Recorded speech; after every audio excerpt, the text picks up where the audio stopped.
আসসালামু আলাইকুম। এখন দেখবেন সংবাদ শিরোনাম। বিপ্লব ও সংহতি দিবস উপলক্ষে রাজধানীতে বিএনপির বর্ণাঢ্য র্যালি। অন্তর্বর্তী সরকারই ব্যাহত করতে চায় নির্বাচন, অভিযোগ মির্জা ফখরুলের। সংস্কারের বিরুদ্ধে গিয়ে মুজিববাদী রাজনীতিকে প্রাসঙ্গিক করে তুলছে অনেকে, মন্তব্য আসিফ মাহমুদের। জুলাই সনদে কোনো নোট অফ ডিসেন্ট চায় না এনসিপি, বললেন নাহিদ। স্বৈরাচার বিতাড়িত করা তরুণরাই বাংলাদেশ বিনির্মাণে ভূমিকা রাখবে, মন্তব্য জামায়াত আমিরের। আগামী নির্বাচনে আরেকটি মিরাকল হতে পারে, বললেন ডক্টর তাহের।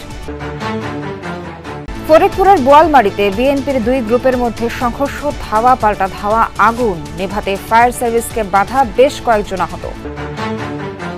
চট্টগ্রামে গুলিবিদ্ধ বিএনপি প্রার্থী ইরশাদ উল্লাহকে ঢাকা এভার কেয়ারে স্থানান্তর। সরওয়ার বাবলা হত্যা ঘটনায় পরিবারের মামলা, কয়েকজন গ্রেফতার। ক্রিকেটার জাহানারার যৌন হয়রানির অভিযোগ, সঠিক তদন্তের নির্দেশ উপদেষ্টা আসিফের। পিসিবিকে দ্রুত রিপোর্ট দেওয়ার আহ্বান। এতক্ষণ শুনছিলেন সংবাদ শিরোনাম, এখন দেখবেন বিস্তারিত। এবার সরকারের বিরুদ্ধে ফেব্রুয়ারি নির্বাচন ব্যাহত করার অভিযোগ তুলেছে বিএনপি। দলের মহাসচিব মির্জা ফখরুল ইসলাম আলমগীর বলেন, সর্বাত্মক সহযোগিতার পরও সরকার ভিন্ন পরিস্থিতি তৈরি করতে চায়, এজন্য সবাইকে সজাগ থাকার আহ্বান জানান তিনি।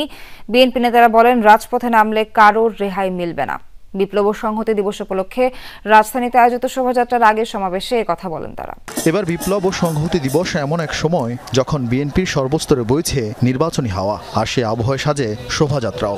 চিরচেনা স্লোগান বাদ দিয়ে শোভাযাত্রা থেকে শুধু উচ্চারিত হয় ধানের শীষের ধ্বনি, তুলে ধরা হয় স্বৈরাচারী শাসনের কুশীলবদের ব্যঙ্গাত্মক চিত্র।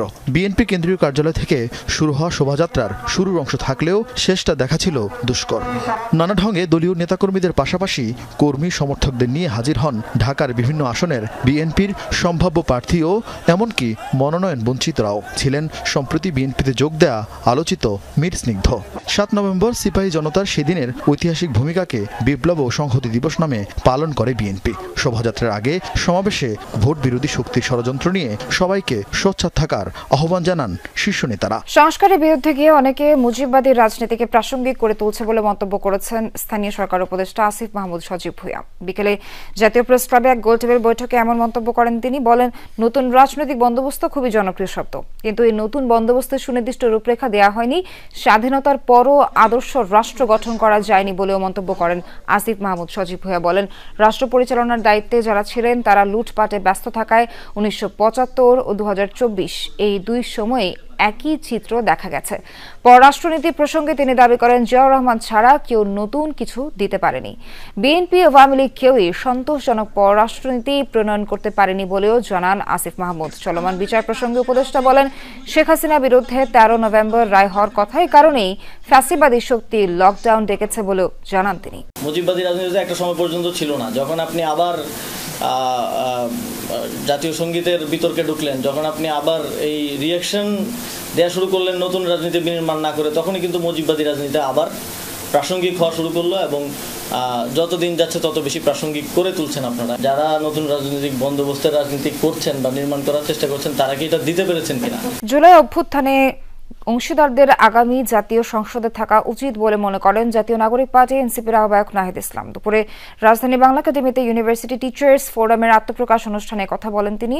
দ্রুত জুলাই সনদ বাস্তবায়ন করে প্রধান উপদেষ্টাকে নির্বাচনের আহ্বান জানান তিনি। বলেন, সনদে নোট অফ ডিসেন্ট রাখা যাবে না। ফ্যাসিবাদী কাঠামোকে বিলোপ করে একটা গণতান্ত্রিক বাংলাদেশ প্রতিষ্ঠা করা, মাত্র 6টি কমিশন যেগুলো নির্বাচনের সাথে সম্পর্কিত, যেগুলোর সাথে মূলত রাজনৈতিক দলগুলো সম্পর্কিত, ক্ষমতা সম্পর্কিত, সেগুলো নিয়েই সবার আগ্রহ, রাজনৈতিক দলগুলোর আগ্রহ। এই আলোচনাকে আমরা এর বাইরেই আনতে পারিনি। স্বৈরাচার বিতাড়িত করা তরুণরাই নতুন বাংলাদেশ বিনির্মাণে ভূমিকা রাখবে বলে মন্তব্য করেছেন জামায়াতের আমির ডক্টর শফিকুর রহমান। বলেন, বিশ্ববিদ্যালয়ের উন্নয়ন প্রকল্পে ছাত্র প্রতিনিধিদের ভাগ বাটোয়ারার সংস্কৃতি থেকে বেরিয়ে আসতে হবে।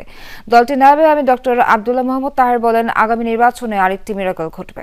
ঢাকা বিশ্ববিদ্যালয় সহ 4টি বিশ্ববিদ্যালয়ের কেন্দ্রীয় ছাত্র সংসদ নির্বাচনে জয়ীদের সংবর্ধনার আয়োজন করে ছাত্র শিবির। অনুষ্ঠানে ডাকসু ভিপি সহ অন্য নেতারা বলেন, চেতনা ব্যবসার আর কোনো সুযোগ নেই। আমরা বলতে চাই, নতুন বাংলাদেশে মুক্তিযুদ্ধ ইন্ডাস্ট্রি ব্যবসা চলবে না, একই সাথে জুলাই যারা চেতনা ব্যবসা করতে চাইবে সেই ব্যবসা চলবে না।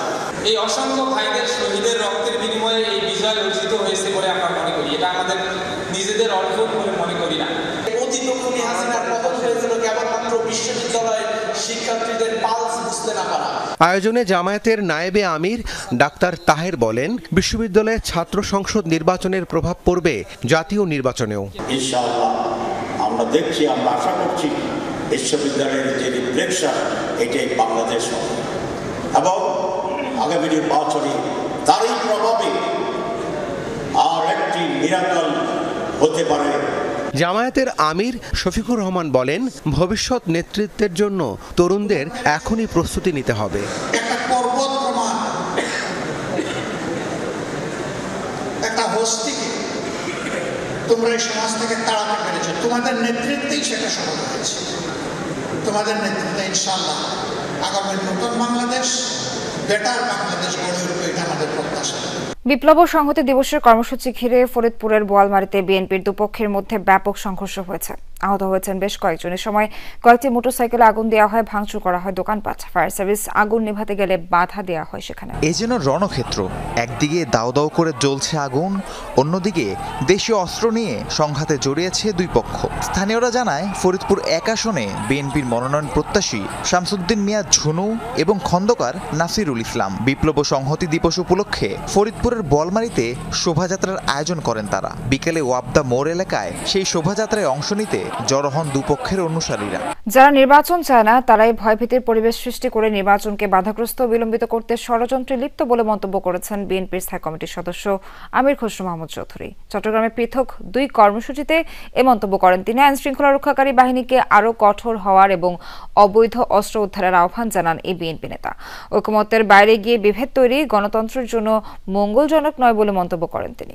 নগরীর চালিতাতলী এলাকায় জনসংযোগের সময় দুর্বৃত্তের হামলায় গুলিবিদ্ধ চট্টগ্রাম 8 আসনের বিএনপি প্রার্থী এরশাদুল্লাহকে উন্নত চিকিৎসার জন্য দুপুরে হেলিকপ্টার যোগে ঢাকায় নেওয়া হয়। 2 দিন ধরে তিনি চট্টগ্রামে এভার কেয়ার হাসপাতালে চিকিৎসাধীন ছিলেন। ঢাকায় নেওয়ার আগে তাকে দেখতে হাসপাতালে যান বিএনপির স্থায়ী কমিটির সদস্য আমির খসরু মাহমুদ চৌধুরী। নির্বাচন বানচাল করতে সন্ত্রাসীদের ব্যবহার করে ভয়ভীতির সৃষ্টি করতেই জনসংযোগে হামলা বলে ধারণা এই নেতার। ক্রিকেটার জাহানারা আলমের যৌন হয়রানির অভিযোগ আমলে নিয়ে বিসিবিকে তদন্ত করে ব্যবস্থা নেওয়ার কথা বলেছেন ক্রীড়া উপদেষ্টা আসিফ মাহমুদ। আগামীতে নারী ক্রিকেট বা ফুটবলে আসছে নানা নীতিমালা, বাড়ছে বেতন ও অন্যান্য সুবিধা। এদিকে বিপিএল এর আগেই বেরিয়ে আসছে ফিক্সিং কাণ্ডে জড়িতদের নাম।